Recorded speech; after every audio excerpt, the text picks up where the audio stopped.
Well, if you're thinking about ending a relationship, don't do it without getting the approval of the KVJ show. I hope everybody's doing that. Yes, run it by us first. Yes. Because we've made all the best choices. Right. Just look at our lives. Okay, so we got to make up or break up here. Somebody that is a little disturbed by what's going on in their marriage. It says here in their email, I just found out that my wife has lied to me about being pregnant.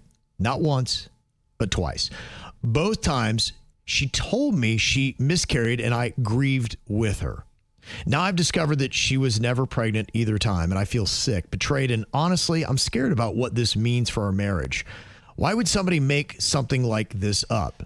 She even showed me a fake doctor's note each time. So do I try to get her help, or is this marriage too far gone? Oh, I know what I would do. Walls Pennington, I've heard enough. I'm out. It's such a deep, hurtful lie. Yeah.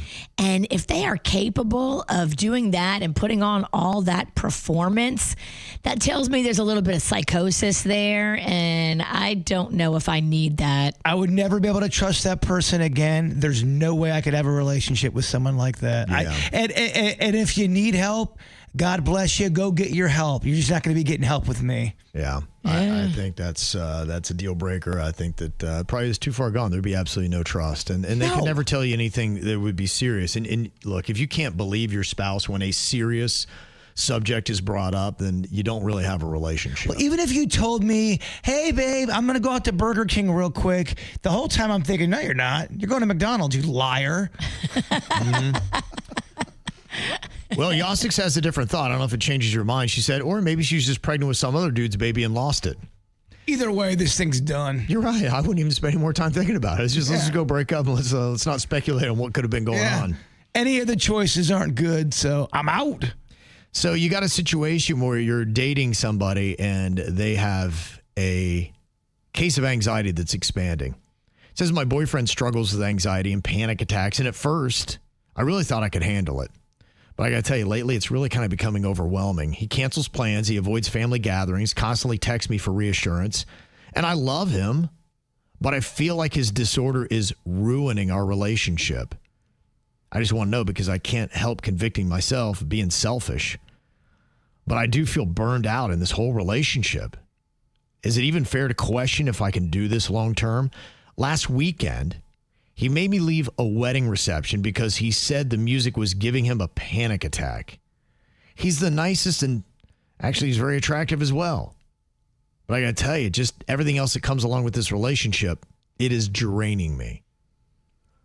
That is tough. Absolutely. If you guys aren't on the same page socially, you have to figure out, like, does he want to get better?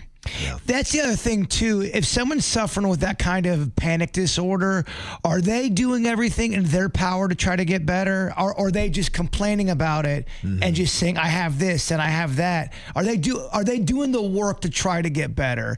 And a lot of times people don't do the work to get better. They just accept their condition. Now, I think we judge it differently if they're trying to do the work, because that could take some time. But if they're just saying that this and that, and they're just not at all trying to get better, I don't know, man. It's going to be tough to stay. Yeah. Yeah, it depends upon you. The fact that you're saying this in email tells me there's trouble and you probably can't handle it. There are relationships where, maybe they don't sync, and so they come up with an agreement and it works for them. I look at Dolly Parton, what the arrangement she had with her husband before he passed.